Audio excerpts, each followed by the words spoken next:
Hola amigos, ¿qué tal? Sean todos y todas bienvenidos a su espacio Precisando. Gracias por el honor de su sintonía. Hoy un programa sumamente interesante, pero antes quiero saludar y felicitar en estos dos grandes padres, mi padre Luis Elpidio Miñoso González y mi suegro don Ebérgito Peña, a todos los padres de la República Dominicana que se encuentran dentro y fuera de nuestro territorio y que al igual que ellos son guías de las familias que han logrado salir adelante de manera honesta, de manera laboriosa, de manera honrada. Gracias papi, gracias don Ebérgito por su ejemplo y en ellos a todos los padres de la República Dominicana. Miren, vamos a tratar un tema importante que ha venido batiéndose en la República Dominicana y es la situación del Partido de la Liberación Dominicana y una nueva postura del expresidente Danilo Medina. Y también hablaré de una campaña que se pretende hacer al ministro de lo Interior Jesús Vázquez Martínez Chu, a sus familiares, algunos allegados, en torno a cuestiones meramente de su vida personal y profesional. Vamos a hablar de eso y de lo que yo entiendo. Todo eso y una conversación importante con el diputado Orlando Jorge Villegas serán todo el contenido de este domingo en Precisando. Todo esto después de la pausa.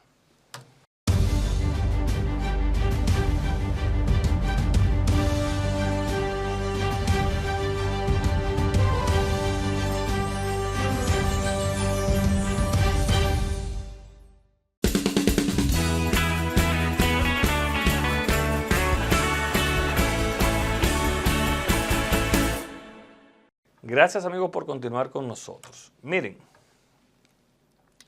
nuevamente está en la palestra la situación interna del Partido de la Liberación Dominicana, que a raíz de la humillante derrota en el pasado certamen electoral, donde alcanzó apenas el 10% de los sufragios, donde quedó sin senadores, donde disminuyó en una cantidad considerable sus diputados y donde tendrá una minoría pírrica en el Congreso de la República, se había especulado y se había dicho que públicamente lo dijeron tanto el presidente de esa organización política, Danilo Medina Sánchez, y su secretario general, Charlie Mariotti, iban a dimitir o más que dimitir, no iban a optar por quedarse nuevamente a la cabeza de esas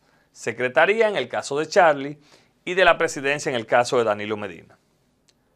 Acción que como analistas políticos muchos la vimos correcta a raíz de que en los países desarrollados, en donde las democracias son más fuertes, lo que hacen los líderes cuando tienen estas derrotas humillantes es dimitir para darle paso a una recomposición orgánica partidaria en ese momento.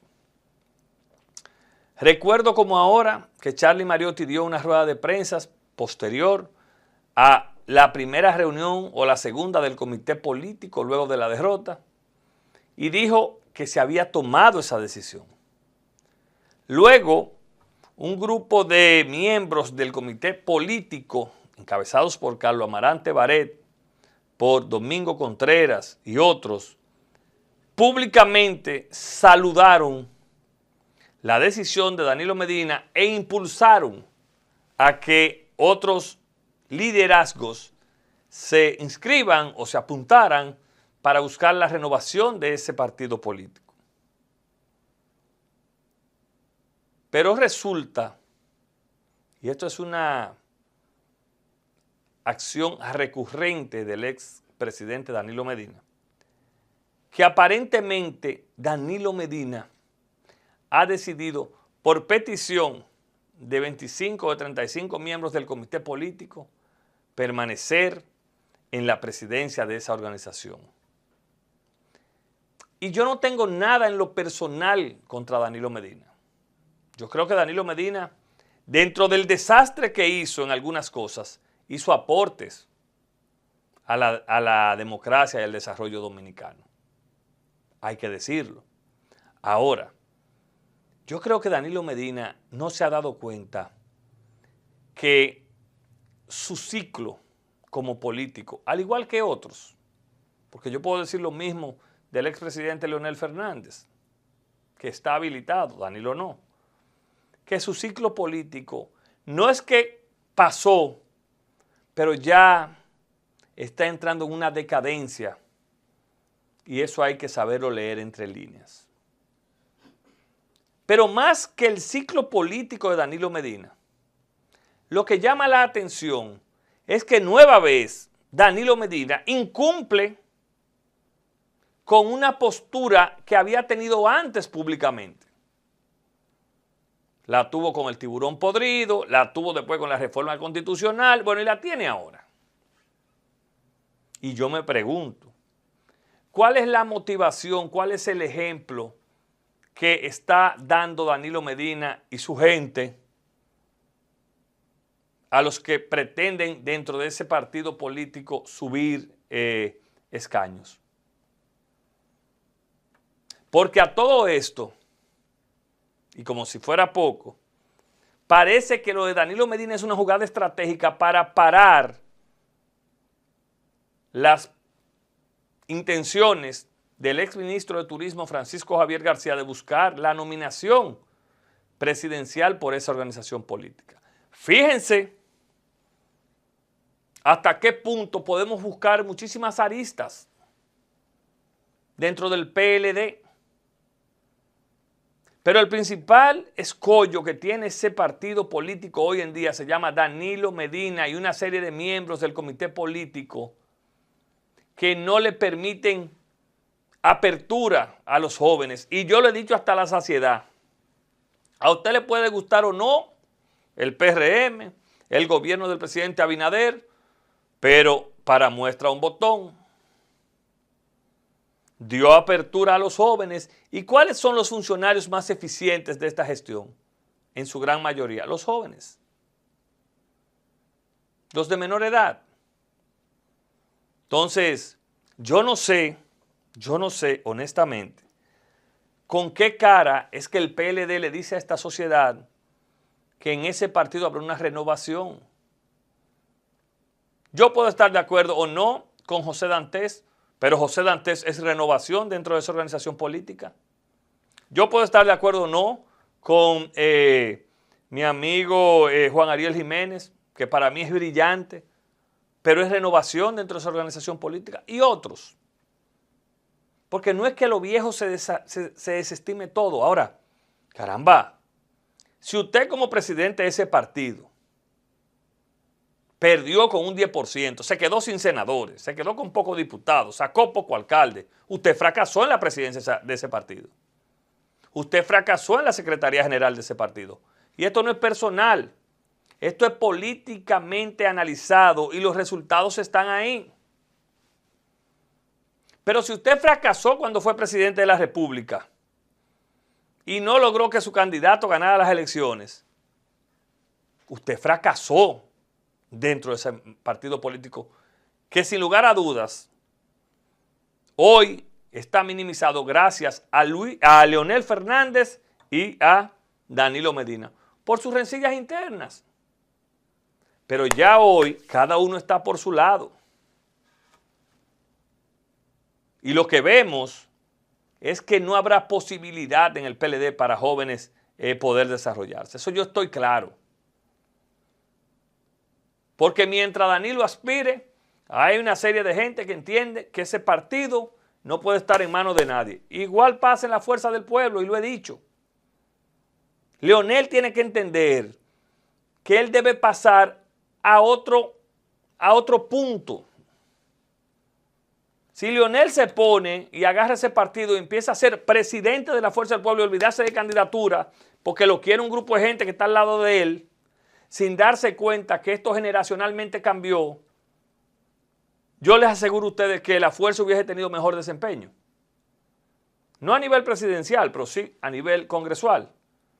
Y quién sabe si saca unos puntos más. Ahora, mientras se estén haciendo partidos a imagen y semejanza de esta gente, en el caso del PLD no se hizo, pero se ha ido construyendo a imagen de semejanza de Danilo Medina, y en el caso de Leonel Fernández, la Fuerza del Pueblo se ha enfrascado de manera torpe una serie de gente en que es Leonel o que entre el mar. Van a durar muchos años para poder tener la confianza del pueblo nuevamente. ¿O ustedes creen que lo que hizo el presidente Abinader lo hace todo el mundo teniendo un Congreso que no tiene que buscar permiso de nadie? La gente no ha entendido cuando el presidente ha reunido a los aspirantes. Eso es relevo. Eso es trabajar con tiempo para ver quién tiene chance, quién tiene número y por dónde se debe ir ese partido. Eso es inteligencia política. Y gústese o no, el presidente le ha dado cátedra a Danilo Medina y a Leonel Fernández de inteligencia y manejo político. Esa es la verdad. Eso no lo puede quitar nadie. De manera que vamos a ver en qué parará el PLD, pero mi análisis rápido, y lo había dicho, era que yo estaba claro que Danilo no se iba. Como dicen en buen dominicano, Danilo tiró una ganzúa y mucha gente la mordió y ya él sabe quién está con él y quién no está con él y ustedes verán. Miren, yo soy de los que siempre he fijado posiciones con temas importantes. Usted puede estar de acuerdo conmigo o no, pero trato de hacerlo en el marco del respeto. Y yo quiero hacerle una llamada a algunos amigos de verdad de la comunicación, a que elevemos un poquito el debate. E incluso a amigos que aspiran a que no se dejen llevar de ese juego.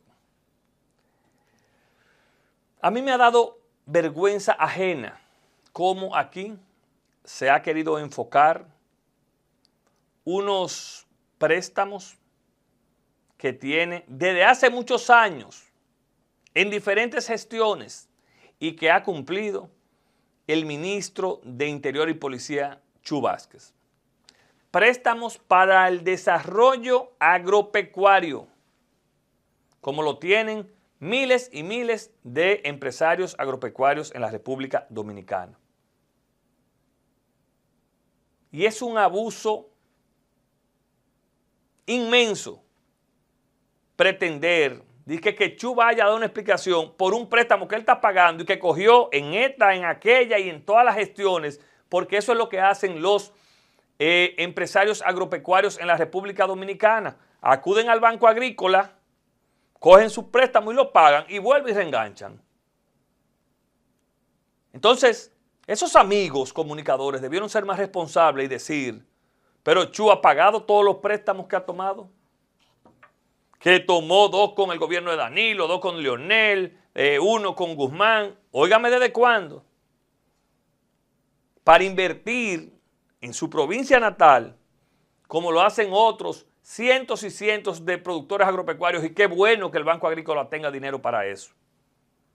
Ahora, yo quiero que a mí me digan que si usted cumple con todas las normativas de la banca, ¿en qué lugar de la Constitución dice que un funcionario o un exfuncionario o un legislador no puede tener un préstamo de un banco?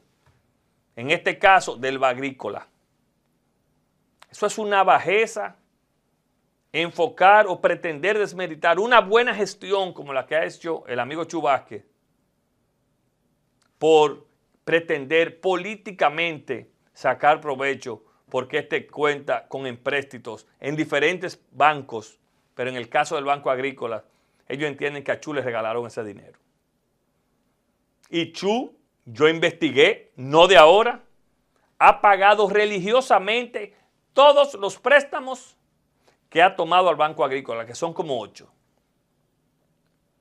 Entonces, yo quiero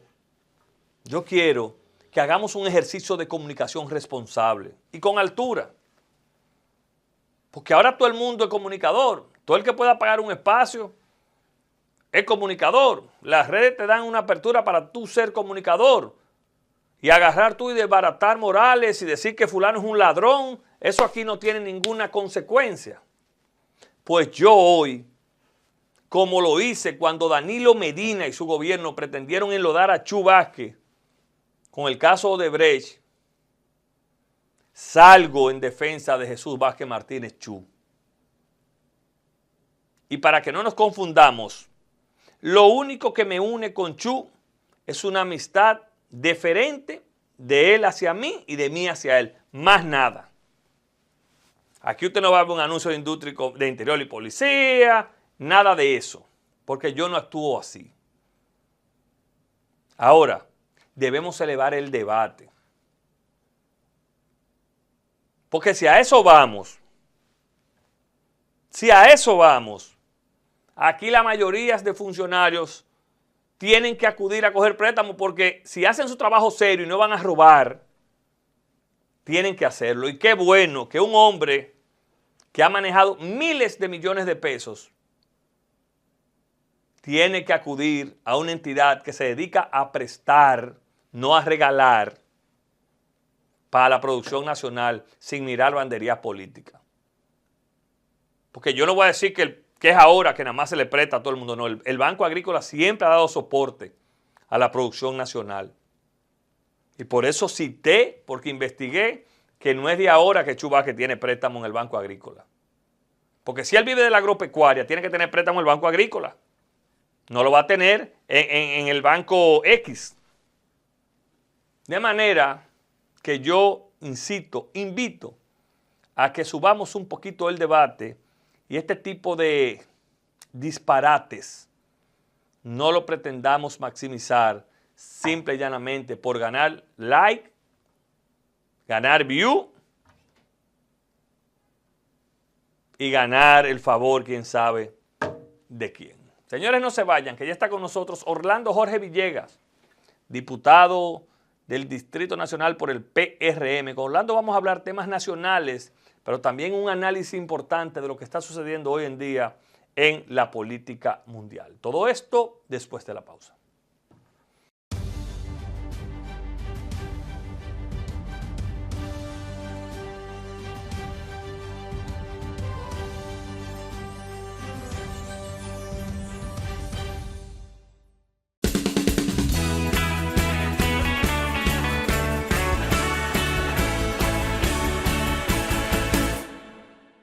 Como habíamos anunciado, nos acompaña este domingo el diputado Orlando Jorge Villegas. Orlando, buenas noches, bienvenido. Gracias, hermano Luis. Un placer estar aquí nuevamente en Precisando. Teníamos en la mucho. modalidad CNN. Usted no había venido a CNN Precisando.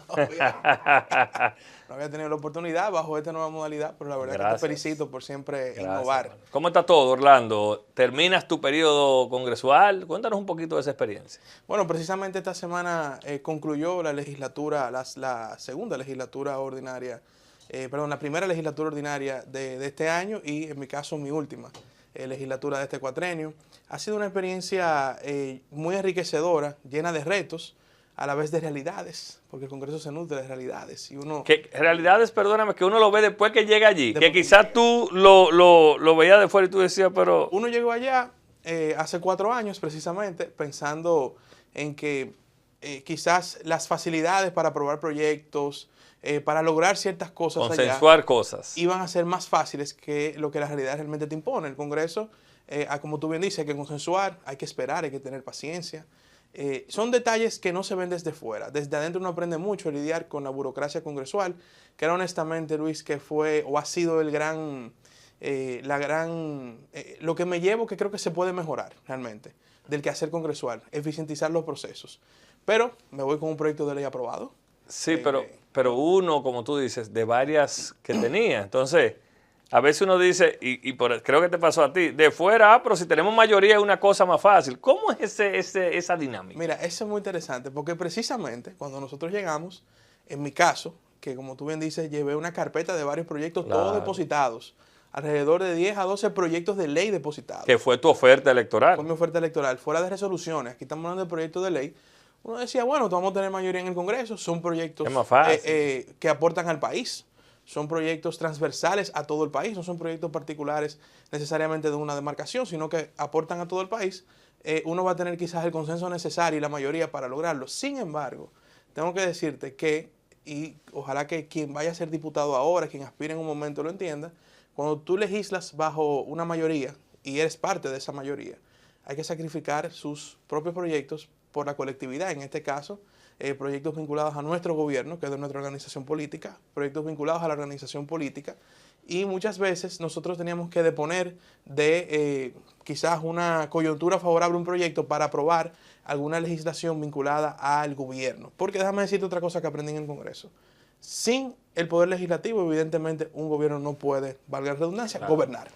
Y este gobierno del presidente Abinader tuvo una muy buena alianza con el poder legislativo.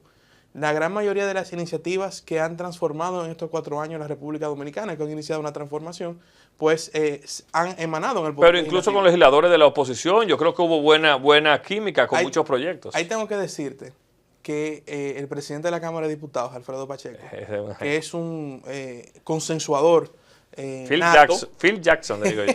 Él, mira, una buena analogía, no lo había pensado, una buena analogía. Él tiene una destreza de negociar los proyectos y evidentemente la oposición, el proyecto que rechaza, pues ellos dan su argumento. Sin embargo, tengo que decir que la oposición ha sido también responsable en ciertos proyectos vinculados al país, vinculados a necesidades propias coyunturales de nuestro país, como por ejemplo los de las vacunas, temas vinculados a la guerra de Ucrania, a la ley de autismo, me gustó mucho, que había mucha gente. Que es autoría de Franklin. Un senador y un diputado de nuestro Congreso Nacional. O sea, se han logrado consensos y la oposición ha sido responsable. En los momentos que el país los ha necesitado, ellos han estado presentes. Pero hay que decir que Pacheco tiene una destreza de poder sentarse con las bancadas, armonizar proyectos, consensuar, buscar que ellos aporten también, que no se sienta simplemente, nunca ha existido en este Congreso una imposición. Esto es lo que hay, esto es lo que hay que aprobar, sino que todo se lleva a comisión, todos se buscan las diferentes opiniones, pero al final se vota, y esa es la democracia. Orlando, tu proyecto cumbre, ¿verdad?, que lo hemos vivido, fue el del deporte, ¿no? Cuéntanos un poco en qué consiste, porque lo conocemos por arribita, pero va más allá, ¿en qué consiste? Mira, como tú decías, depositamos varios proyectos de ley. Gracias a Dios se aprobó uno, y digo gracias a Dios porque también... Hay gente que no se le aprobaron nada. Normalmente, la tendencia es que un legislador de primer periodo difícilmente logra un proyecto de ley aprobado, de ley, no hablo de resoluciones. Y es normal por todo lo que te comenté anteriormente. Ahora, nosotros logramos que el proyecto de ley de política nacional antidopaje pues fuera aprobado y promulgado por el Poder Ejecutivo. Es un proyecto de ley que emana de una situación en la República Dominicana donde nuestra ley de deportes, que aún no está actualizada, y por esa falta de actualización no estaba adherida a las normativas de la Organización Mundial Antidopaje. Exactamente. La Organización Mundial Antidopaje, que fiscaliza bastante a los países que son miembros del Comité Olímpico Internacional, que participan en el deporte olímpico, pues al hacer una fiscalización en el país se dio cuenta, dentro de varias oportunidades de mejora, la ausencia de una legislación moderna. Entonces, son de las cosas que uno aprende en el Congreso. Si yo me ponía a modificar la ley de deporte, probablemente no aprueba la ley de dopaje. Porque ahí entonces entran otros intereses. Ahí se pone más complicado el asunto. No lo hubiéramos tenido, para serte sincero. No hubiéramos cumplido con la WADA. Entonces sometimos una ley particular para la Ley de Política Nacional Antidopaje, que evidentemente la propia ley establece que si se modifica la ley de deportes y entra, pues entonces ya esa ley ¿Y en qué se consiste? deroga. Entonces, ¿en qué consiste la ley? Fíjate, la WADA determinó que en la República Dominicana la cantidad de atletas que son víctimas de sustancias ilícitas, de entrenadores, de personas que van y te dicen, mira, tú tienes que tomarte esto para el rendimiento, y son sustancias ilegales, pero no hay una auditoría, no hay una organización en la fiscalización precisamente del dopaje, valga como se llama el proyecto.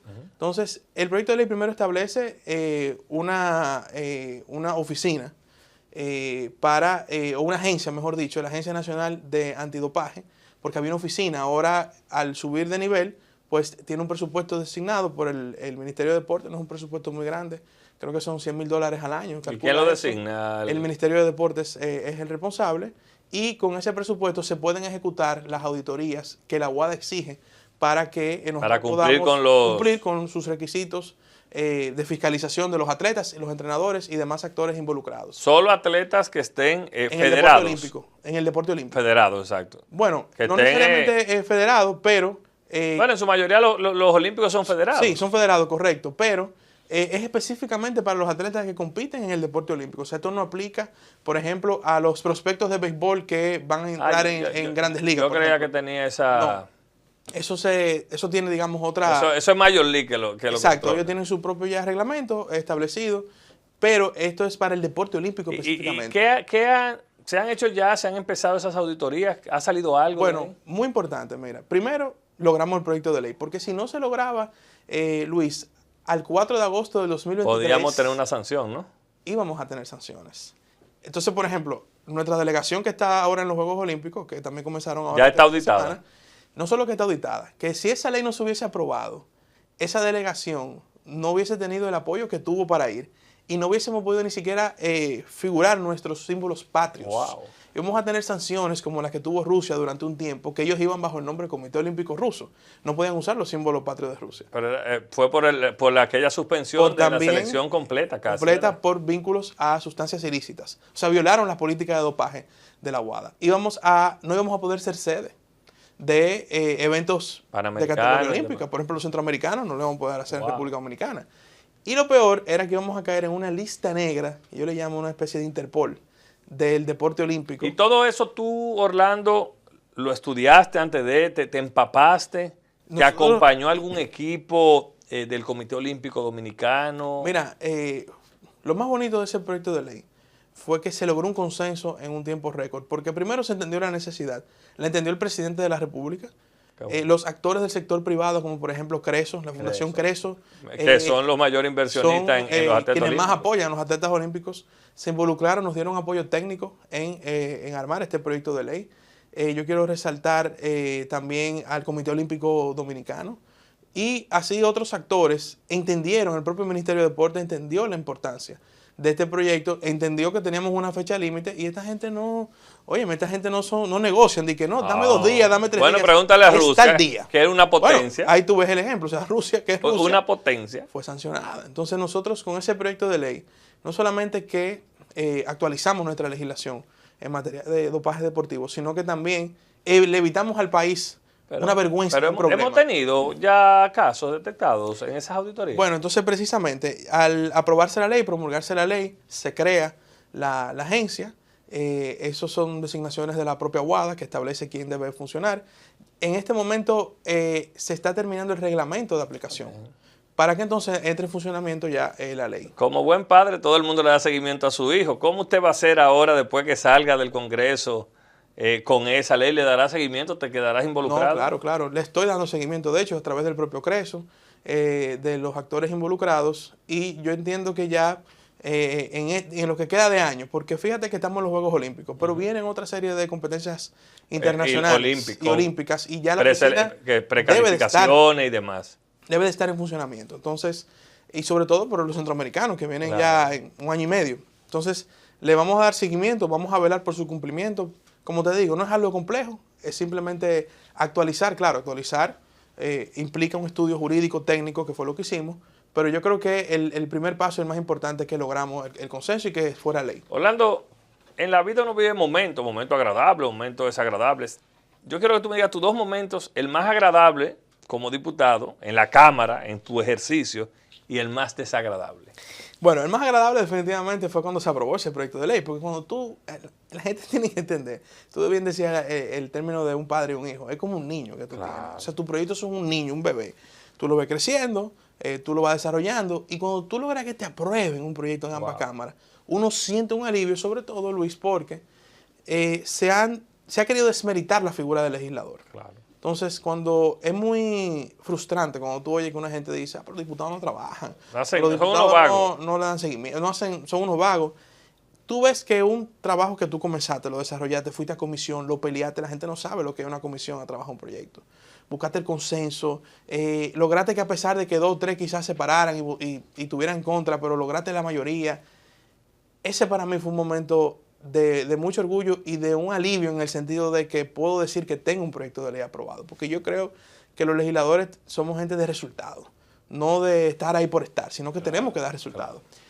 Ahora, el momento más difícil de tu carrera como diputado, ahí en el hemiciclo. Mira, yo te voy a narrar, yo he tenido varios momentos difíciles, pero te voy a narrar uno que también tiene que ver un poco con la dinámica de los legisladores y la sociedad.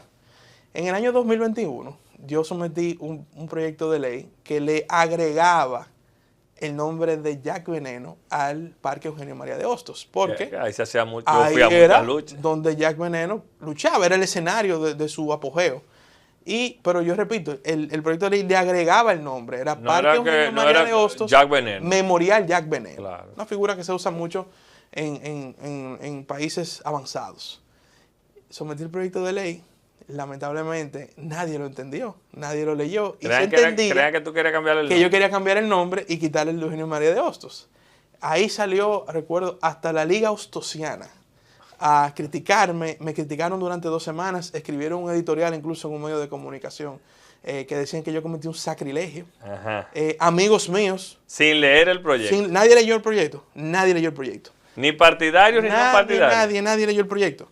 Amigos míos me decían, ¿eso fue que tú fuiste al Congreso? Pero una pregunta, ¿y tú no te paraste en el Congreso y lo explicaste después? Tú sabes que cuando se somete el proyecto, tú no tienes un escenario de debate, tú lo sometes, nosotros comunicamos a través de los medios el sometimiento y explicamos Pero ahí el antes del proyecto. Tato ya Veneno. Claro. Porque era Entonces, emblemático. Se creó todo un rum. Ahí recuerdo que en esos días un senador amigo propuso el cambio de la calle de Charles Sommer a Rafael Corporán de los Santos. Y bueno, durante 3 semanas ese senador y yo cogimos funda por todos los lados. Incluso tuve una agradable discusión con el director de un medio, que es un amigo tuyo y mío, que quiso también como decir que uno es ignorante. Yo le decía, pero ¿ustedes leyeron el proyecto? No. No. Entonces ok. no leen ignorancia. Pasadas las semanas, el buen amigo Iván Ruiz, en su programa de radio, me llamó con el presidente de la Liga Hostosiana. Hicimos un debate amistoso. Y efectivamente ellos confirmaron que no habían leído el proyecto. Ah, bueno. Yo le dije que bueno. Entonces tu peor momento fue que no lo leyeron o que no lo aprobaron. Bueno, no se aprobó, pero la frustración de tú someter algo Claro. y que no se lea, que la gente Opine critique sin y opine conocerlo. sin conocimiento, que algunos medios tergiversen el titular, Y se hagan etcétera, eco de eso. y se hagan eco de eso, que algunos comunicadores que son amigos tuyos, en vez de llamarte y decirte, mira, eso fue así, que te critiquen, fue un momento muy frustrante, sobre todo porque mi intención era honrar a un grande de nuestro deporte, Claro. que era Jack Veneno, que acababa de fallecer, falleció en esos días, y su familia... Para mí es nuestro Superman, nuestro Claro. superhéroe. Y su familia me pidió que hiciéramos esa honra a Jack Veneno. Y en mi caso también tengo que decirte que tengo un sentimiento particular con Jack Veneno, porque tanto mi abuelo como mi padre eran fanáticos de Yo la lucha. los sábados a las 12 del día yo la veía con mi abuelo. Y mi padre, yo tengo esa foto, por ahí tengo que buscarla, le llegó a poner varias veces, siendo hijo del presidente, el cinturón a Jack Veneno. Entonces, había un sentimiento también. Pero Entonces, también pero una parte de justicia de reconocer a nuestros superhéroes. un hombre que murió prácticamente en la nada, después de tantos años de gloria. Orlando. Pero para terminarte la idea, y perdóname, yo te doy ese ejemplo para decirte que uno muchas veces, eso pasa muchas veces en el Congreso, se juzga la labor de los legisladores sin una información adecuada. Claro. Y a veces los propios medios, y quizás nosotros como diputados tenemos alguna culpa, no comunicamos todo lo que se hace en la Cámara. Y los medios tampoco comunican sobre un préstamo, si se aprueba algo controversial, pero en la Cámara se trabaja, en la Cámara se hacen discusiones interesantes. Si revisan la agenda del día, hay un sinnúmero de proyectos muy buenos que se aprueban. Entonces, yo creo que yo te hago esa historia para decirte que el ser el punchbag, la funda de golpe o el saco de golpe de la sociedad, que son los legisladores, han sido los legisladores tradicionalmente, no deja de ser algo un poco... hay un sentimiento ¿tú me entiendes? Wow, o sea... ¿Eso fue parte por lo que no aspiraste, Orlando? No.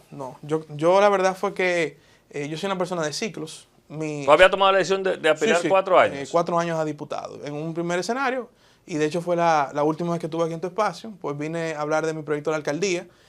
Mi plan original era pues mantenerme en el nivel electivo, pero de darme la oportunidad del partido en otra instancia. No se dio por circunstancias que ya todos conocemos. Pero ya yo había tomado la decisión, independientemente de lo que pasara, de no volver a la Cámara de Diputados. ¿Y sigue esa intención? ¿Tu proyecto a futuro sigue con intenciones de dirigir la capital? Bueno, evidentemente hay... ¿O usted cambió? No. El político que no mantenga sus aspiraciones, pues quizá tiene otro perfil, vamos a decir. Mi perfil es electivo. En este momento decidimos, te repito, por las circunstancias no logramos esa candidatura. Habíamos tomado la decisión de no aspirar a la Cámara de Diputados nuevamente. Era un ciclo que yo entendía que ya dentro de la naturaleza de estos 4 años lo había agotado. Yo soy de ciclos, como te digo. No soy una persona que me gusta la monotonía, no me estanco. Me la jugué, me arriesgué, no decidí no aspirar. Era algo que era una victoria. Dejando algo que quizás tú tenías seguro. Que estaba, vamos a decir, humildemente seguro. Y decidimos dar otro paso. Evidentemente, en algunos años, pues tomaré la decisión nuevamente de hacia dónde dirigirme en el ámbito electivo. Pero Orlando Jorge Villegas, tú lo verás en otros momentos nuevamente en boleta. O sea, sí. Orlando, breve, porque tengo otras preguntitas que no quiero que se me vayan. El método de Homs, mucha gente lo cataloga de injusto. ¿Tu opinión? Yo no creo que es injusto. Yo creo que es el método que en un momento esta sociedad, por el mismo Congreso... No, porque es injusto, porque hay gente que ahora no salió, que salió con el método en ese momento. Entonces hay gente que ganó en un momento y el método era al final, y ahora que no ganó, pues entonces el método es malo. El método al revés, el método ayuda a los partidos minoritarios a tener un nivel de representación. ¿Por qué te voy a poner un ejemplo? Por ejemplo, ahora el PRM es verdad que tuvo una hipermayoría. Claro. Ahora bien, ¿tú te imaginas que en algunas circunscripciones, si el voto fuera una contabilidad simplemente numérica de lo que quedaron en primer lugar, la cantidad de diputados más que tuviera el PRM, simplemente por contabilidad numérica, no por un método de cálculo como el Lejón, tuviéramos probablemente 170 diputados ahora mismo? O sea, que hasta peligroso. Por eso te estoy diciendo, hay gente que logró una curul en otros partidos. No es mucha ahora, tú ves. Bueno, pero lo que te digo es, hay gente que logró una curul ahora por el método de Homs. Porque si fuera una contabilidad numérica de ponme los 6 primeros lugares, el PRM hubiera tenido una hipermayoría, una ultra super mayoría. Orlando, jugaste un papel importante junto a un equipo que dirigiste en la parte de comunicación de la campaña electoral. Cuéntanos un poquito de esa experiencia. Fue una experiencia muy interesante porque trabajar en la reelección de un presidente y en la campaña de otros aspirantes a cargos electivos de nuestro partido, desde, digamos, en un partido que buscaba una reelección en sentido general, nos da una experiencia diferente de lo que era trabajar esos temas en la oposición. Entonces, tú colaboraste con nosotros en ese equipo, viste cómo fue la dinámica de poder trabajar tanto la campaña del presidente, la campaña de los candidatos a senadores, poder comunicar aspectos importantes de esta campaña, el debate del propio presidente, de la vicepresidenta, del candidato a senador del Instituto Nacional, cómo articulamos un equipo que pudo difundir los mensajes a los diferentes niveles de nuestra sociedad, en diferentes plataformas. Creo que se formó un equipo que hizo una gran dinámica entre los miembros de la organización política. Mucha armonía. Mucha armonía, los asesores que colaboraron con nosotros. Y definitivamente trabajar con el presidente en su reelección, no solamente representó una satisfacción personal por trabajar con un hombre como Luis Abinader, pero teníamos un gran reto, que era comunicar en poco tiempo. Sí, porque no se estaba solo en el escenario correcto, tampoco. No, y vuelvo y te repito, comunicar desde la oposición es muy fácil. Sin embargo, comunicar desde el poder, aunque no parezca, es más complicado porque ante tantos medios, ante la democratización de los medios y el apelar a la crítica es muy fácil. Sin embargo, contrarrestar la crítica con información, con datos, con incluso un lenguaje... hay que tener hasta cuidado porque cualquier director de medio no vaya a creer que tú le estás imponiendo algo. Correcto, representa un reto, pero creo que entre todos logramos el objetivo. Se logró el objetivo, se ganó la reelección, no aspiraste, ya están saliendo unos mensajes. ¿Hacia dónde va en este cuatrenio? No a dónde, hacia dónde se dirige la carrera política de Orlando Jorge Villegas en este cuatrenio. Yo siempre he dicho que mi filosofía de vida y de trabajo es que hay que ser útil, más que importante. Y nuestra propuesta de ser útil la conoce el presidente de la República, la conoce el partido. O sea, es decir, estamos en manos de que los actores que deciden el rumbo del gobierno y del partido, pues entiendan desde dónde podemos colaborarle. Nosotros no somos personas de exigir ni de imponer, al revés. ¿Depusiste en tu momento? Lo depuse, honestamente, Luis. 2 veces depusiste, la de la alcaldía y la de la diputación, porque la podía tener. Correcto. Honestamente, soy una persona joven, una carrera que está comenzando, no hay prisa de ninguna naturaleza. Yo sé que este es el momento de que una generación de nuestro partido tenga el protagonismo en el gobierno, en los diferentes sectores partidarios, pero saben dónde podemos ser útiles y esperamos esa decisión. A usted le dieron, como usted le ha dado su cajetica muchas veces, ya me contó lo del Congreso, pero también le dieron cuando usted dijo que su gallo era Yayo Sams. ¿Es así? Mira, tú sabes que ¿a qué usted se refería? Yo soy una persona que me la juego por mis sí, amigos, me la juego. Y tiene amigos en todos los bandos. Correcto, porque esto no es un tema personal, ni mucho menos. O sea, pero Yayo ha sido una persona que me ha apoyado en mi carrera política. Desde antes de yo aspirar a diputado, hemos tenido un vínculo no solamente de amistad familiar, sino político. Quien me abre las puertas a mí para comenzar a recorrer el distrito con él era Yayo en sus diferentes aspiraciones. Y yo creo que él tiene las condiciones para ser candidato en un futuro que se debe terminar en los próximos años. No es el momento de hablar de esas aspiraciones, pero es verdad que yo dije que Yayo es mi gallo, no lo retiro, lo reitero. Usted lo visualiza con las condiciones que tiene Yayo Sams. Claro, ha demostrado capacidad de estadista ahora en sus funciones públicas, pero no deja de ser un PRMista doliente de la base, doliente de nuestra organización política. Es una persona solidaria. El país necesita políticos solidarios. La política no puede ser egoísta, ni puede ser deshumana, por utilizarte un término. Yo creo que él tiene aspectos intelectuales, luces intelectuales, tiene carisma, y es una persona sobre todo que goza del afecto de muchas personas dentro y fuera del partido. ¿Cuándo usted entiende debe definir el PRM, Orlando, esa parte? Porque, a decir verdad, no te tendrá al mejor de los candidatos que Luis Abinader. Es decir, se tendrá que trabajar un poco más. ¿Cuándo tú entiendes se debe definir esa situación? Mira, fuera de los marcos legales, porque el PLD utilizó un subterfugio cuando Margarita y Abel. Entonces, mira, el partido tiene un primer reto ahora. Y permíteme abordarte ese aspecto, que es sus nuevas autoridades partidarias a partir del 2026. Entonces, yo te diría que incluso este tema de las aspiraciones del 2028, que pudiera sonar prematuro, pero el propio presidente ya se descartó. Y se descartó en el sentido de que no va a modificar la Constitución para él volver a un tercer periodo. Y yo le creo, porque ha sido coherente en ese sentido. Tú puedes estar seguro que eso no va a pasar, porque él es coherente, como tú bien dices. Y tuvo la valentía de hacerlo ahora. Porque la gente dice, que no lo hace todo porque te dejan solo. Amaga. La soledad del poder. Exacto, él se la jugó. Sí. Y eso evidentemente abre las puertas a unas aspiraciones. Sin embargo, no es el momento de estar en temas de aspiraciones en este momento, porque hay que apoyar su gestión. Porque el éxito del 28 está en la gestión del 24. En la coherencia del 24 a 28 y en el legado de Luis Abinader. Entonces, ¿cuándo se va a decidir eso? Legalmente hay un plazo, como tú dices, pero creo que eso se irá viendo en el camino. A medida que los actores que reconocidamente aspiran, porque nosotros sabemos quién aspiran. A mí un día alguna gente me dijo de que, bueno, pero tú dijiste lo de Yayo es mi gallo y no era el momento. Y yo no, pues yo no soy hipócrita. Aquí todo el mundo sabe quién está aspirando a la presidencia de la República y quién no. O sea, eso es algo conocido. Eso se va a ir viendo en el camino. Más que a la presidencia, a ser representante del PRM, ¿verdad? Correcto. O sea, no podemos hipócritas. Aquí sabemos quiénes están aspirando. Finalmente, en 30 segundos, se eligen las autoridades dentro del partido. ¿Aspirarás a alguna posición? No, internamente no. No está en mi plan.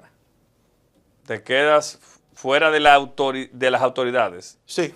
Bueno, como... ¿Tú eres de la comisión ejecutiva? No. No. ¿Pero no aspirarás? Del gabinete ejecutivo, sí. ¿No aspirarás a la comisión ejecutiva? Bueno, eso lo podemos analizar, sí. Orlando, muchas gracias. Gracias, Luis. Orlando Jorge fue nuestro invitado este domingo en Precisando. Ustedes no se vayan, ya volvemos con la parte complementaria.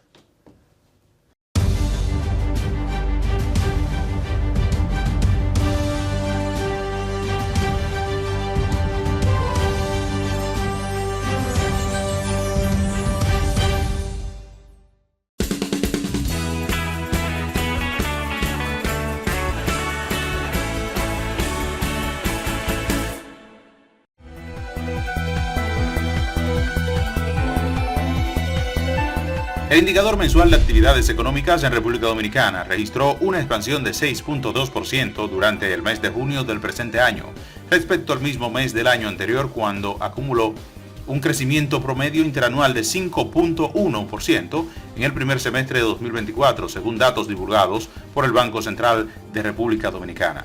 Esos datos colocan a República Dominicana como la economía de mayor crecimiento interanual en Latinoamérica, conforme la última información disponible en los bancos centrales de la región. En otra información, el director de Estrategia y Comunicación Gubernamental y vocero de la Presidencia, Homero Sánchez Figueroa, resaltó que la República Dominicana redujo el hambre en un 55% en 3 años, según el reporte de la Organización de las Naciones Unidas para la Alimentación y la Agricultura FAO. En ese reporte también se destaca que el índice de subalimentación experimentó una notable reducción, al señalar que pasó de un 8.3% en 2020 a un 4.6% en 2023, liberando así a casi 500.000 familias dominicanas del flagelo del hambre. En el plano internacional, el Partido Demócrata anunció seleccionará a su candidato a las elecciones presidenciales de noviembre en una votación virtual antes del 7 de agosto, según indicó Jane Harrison, presidente del Comité Nacional Demócrata, en una llamada a medios locales. El proceso de nominación, dependiendo de cuántos candidatos califiquen para presentarse, se completará entre el 1 y el 7 de agosto.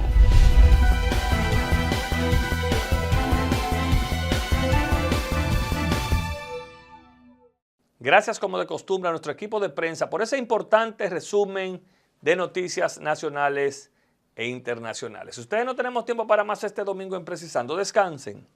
Feliz resto de la noche y continúen con la programación de ATV Canal 35.